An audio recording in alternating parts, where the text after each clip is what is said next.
सतनाम सत साहब। आजकल बीमारियां बहुत ज़्यादा फैल रही हैं। वह व्यक्ति अधिकांश लोग जो है बीमार हो रहे हैं। कोई परिवार घर ऐसा नहीं है जहां दवाई ना खाई जा रही हो। तो आज अधिकांश व्यक्ति किसी न किसी बीमारी के कारण ग्रसित है, पीड़ित हैं, बीमार हैं। इसके पीछे का एक रहस्य व कारण होता है। आज का समय कलयुग व सतयुग के मध्यकाल का समय है। कलयुग में अधिकांश व्यक्तियों के द्वारा गलत कार्य होते हैं काल के प्रभाव के कारण। कली के प्रभाव के कारण कलयुग का समय लगभग 5000 वर्ष का होता है। तो इसमें एक जीव आत्मा का जीवन काल अधिकतम 200-300 वर्ष का होता है और कम से कम एक जीवात्मा का जीवन काल 24 घंटे व इससे भी कम का होता है। तो यानी इस 5000 साल में या इससे पहले के युगों में भी उनका जन्म हुआ, तो यानी कई लाखों करोड़ों बार जन्म ले चुके हैं। तो उन करोड़ों जन्मों का जो कर्म बंधन है उसको काटने के लिए बीमारी व्यक्ति के पास आती है। तो अनगिनत बार जन्म लिया होगा और फिर इससे पहले द्वापर युग, त्रेता, सतयुग भी था। तो कलयुग में जन्म लेने के कारण जीवन काल में अनेक पाप कर्म आत्मा पर जुड़ जाते हैं। यही कर्म बंधन अगले जन्म का निर्धारण भी करते हैं। तो अब आगे का समय सतयुग का आने वाला है, इसलिए सतयुग में पवित्र आत्मा ही प्रवेश कर पाएंगी। इसलिए जो बीमारी चल रहा है, बीमारी के स्वरूप उन आत्माओं का कर्म बंधन कुछ कम हो जाएगा, यानी वो पवित्र हो जाएंगे या पवित्रता के नज़दीक रहेंगे जो सतयुग में प्रवेश करेंगे। तो जिसमें पवित्र आत्माएं या कम कर्म बंधन से मुक्त होंगी, मुक्त आत्माएं होंगी या कुछ हल्के फुल्के कर्म बंधन के साथ ही पहुंचेंगी।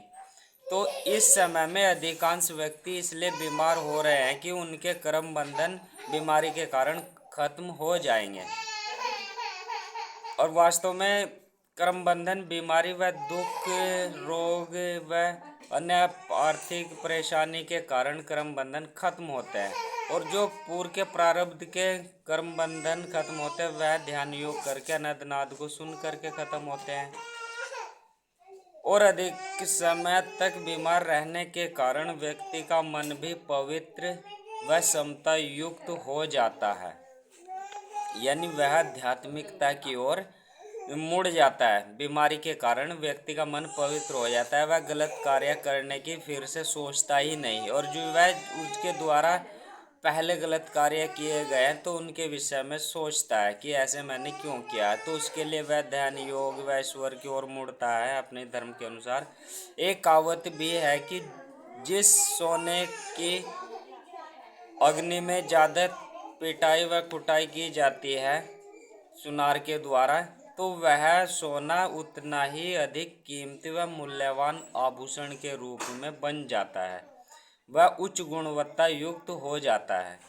इसी तरह परमात्मा भी अपने बंदों को बीमारी व आर्थिक स्थिति कमजोर करके उनको पवित्र, पाक व स्वर्ण जैसा बना देते हैं। आगे का समय सतयुग का है।